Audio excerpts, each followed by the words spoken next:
বঙ্গবন্ধু শেখ মুজিবুর রহমান এবং জাতীয় চার নেতা মুজিবনগর সরকারে থাকা সবাই মুক্তিযোদ্ধা এ কথা জানিয়ে মুক্তিযুদ্ধ বিষয়ক উপদেষ্টা ফারুকী আজম বলেছেন, মুজিবনগর সরকার ৭১-এর মুক্তিযুদ্ধ পরিচালনা করার কারণে সেই সরকারের সাথে যুক্ত সবার মুক্তিযোদ্ধার স্বীকৃতি থাকবে।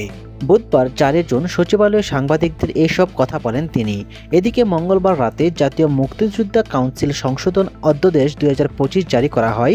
রাষ্ট্রপতির নির্দেশক্রমে এই অধ্যাদেশের গেজেট জারি করে মন্ত্রণালয়। ওই অধ্যাদেশে বিদেশে থেকে মুক্তিযুদ্ধের পক্ষে ভূমিকা রাখা ব্যক্তি, মুজিবনগর সরকারের কর্মকর্তা কর্মচারী, ডাক্তার, নার্স, মুজিবনগর সরকারের সঙ্গে সম্পৃক্ত পরবর্তীতে গণপরিষদের সদস্যদের মুক্তিযুদ্ধের সহযোগী হিসেবে গণ্য করা হয়েছে।